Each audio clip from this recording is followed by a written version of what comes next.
instead of sleeping, which is what a normal person should be doing when they have work in the morning, I am filming this. It's because I'm a mess. I mean, it's not like the end of the world, a mess, but it's still rather a mess. All right, great, sure. Why? Why are you a mess? Because on Thursday, I will be getting shoulder surgery. This one, the right one, the one that is connected to the hand that does most of the complicated things. I'm actually not concerned for the actual surgery part at all. They're gonna like stick little cameras down in there and they're gonna sew something back up and then that's gonna be it. But I have a recovery time of like 6 to 8 weeks. I'm gonna be in like a constant handshake position for a long time. Although if anyone does try to shake my hand, I will break them with my other arm. You know, the surgery has to happen. It'll be fine. It'll be good in the long run. Yada, yada, yada, whatever. But in the short term, it's going to suck a lot of. I've found myself with an interesting coping mechanism. One of the things that will happen when my shoulder is fully immobilized, gunslinger style, is that I will not be able to exercise like at all. I could probably do some wall squats. It's good. Can't do anything with impact, so no running, no vigorous walking.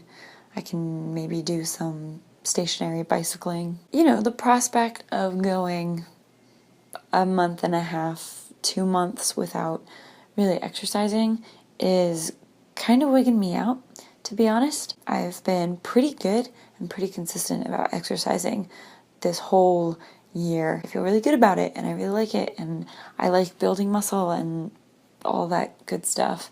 But I won't have that and that's gonna blow. That kind of takes away one good outlet to relieve stress and frustration, of which I'm sure I will have a lot of. And of course, there's the very pressing reality that I eat a lot of food.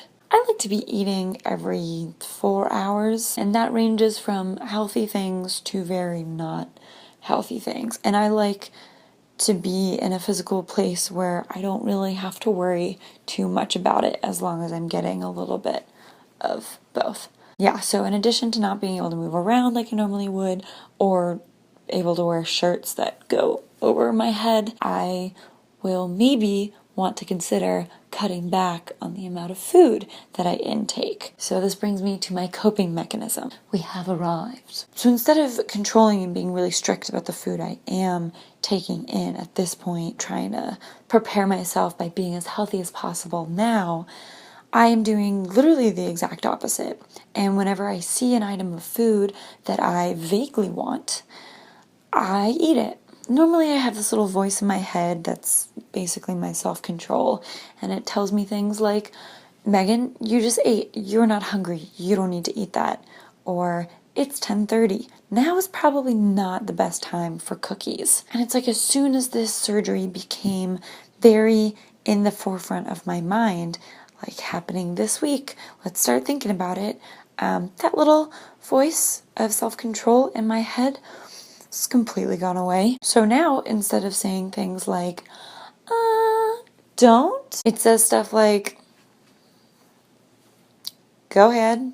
So my reaction to not having control over my shoulder and how my post-op rehab is going to go at this point in time is to release control on other things that I've been holding on to, I guess. I am just